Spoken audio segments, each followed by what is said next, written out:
Nandito muli tayo sa ating reclamation area. Update, ayan po, nakikita po natin na napakaraming puti dyan sa ibabaw ng lupa. Bakit meron po tayo nakikitang ganun? Ang sabi, pag may mga ganitong construction na mga malakihan, lalong-lalo na po yung nasa ground tayo, napakalapad, yan po ay talagang magiging safety po ang mga manggagawa. Dahil po ang tawag po niyan ay grounding. At para sa mga hindi pa nakakaalam po, sa mga ganitong malawak po na construction area na wala po tayong mga puno na matatamaan, lalong-lalo po kung malakas ang ulan. Yan po ay grounding ang tinatawag. Ang ilalim po niyan ay may bakal po yan. Kaya safe po ang mga gumagawa po dito ngayon kung anumang mangyari na kung may ulan at maambon-ambon at may kidlat at hindi po sila basta-basta maanuhan ng mga kung ano man dito na galing po sa langit. Yung dalawang stick dyan, ang sabi daw ay para daw mga crabs na nagcha-chopstick. Hindi po, yun po ay hinuhukay po nila ang lupa at sinusukat nila kung saan yung pinakamatigas na lupa para malaman nila kung ilang feet ang ibabaon nila na poste. Kaya pagmasdan nyo mga kaibigan, napakalawak po ang kanilang ginawang reclamation dito sa ating SM Prime. Ayan o.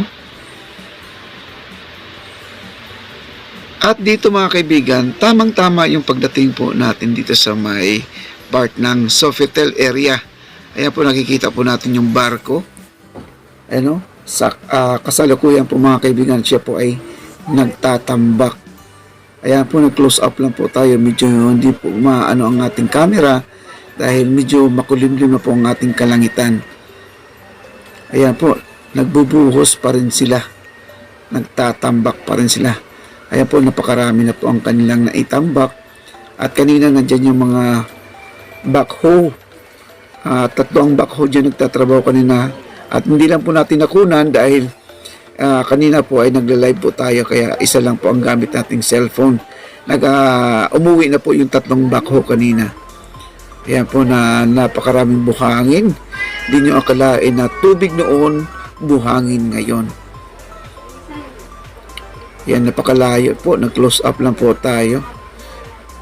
At dito sa ating harapan ay dating seawall, maraming bato. Ngayon ay ginawa po nilang creek, ilog. Kaya po, ang tubig na yan ay nanggagaling po yan sa ilog doon sa kabila. So, matotal ay siya po ay ilog ng Pasay. Yan po, no? Napakalawak. Hindi mo akalain na magagawa nila ito dahil iniisip ko napakaraming tubig ito noon. Ngayon, di mo akalain na kung saan nanggagaling itong mga buhangin na tinatambak po nila dito. Grabe po mga kaibigan ang reclamation dito sa ating Pasay.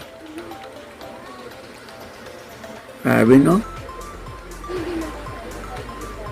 Marami na po nagsasabi, ano po ang hitsura niyan kapag may mga building na? At nakikita po naman doon sa kanilang plano ay hindi pa naman emphasize kung anong klaseng building po ang ilalagay dyan.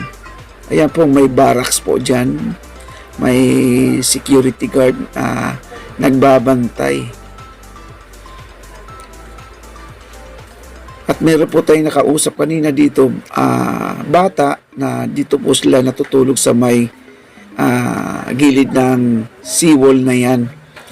Ang sabi niya, kahit gabi, maraming nagtatambak dyan ng buhangin. Ayan po ang Mall of Asia.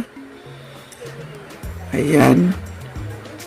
Bali, ang lupa ng Mall of Asia ay nag-level na po dito sa ating SM Prime. Ayan. Napakaganda, napakalaki.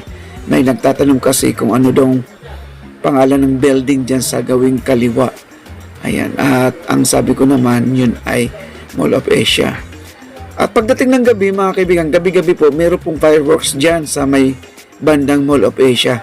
Kung dito ka manood sa bandang kinatatayuan ko ay makikita po natin ang mga fireworks display. Kaya po, panoorin nyo hanggang sa dulo. Ito po ang aking vlog, Papa D Channel. Huwag niyong kakalimutan pindutin ang aking notification bell at mag-subscribe sa aking channel. Maraming salamat sa mga nakasubaybay. Thank you so much po. Reclamation, Pasay.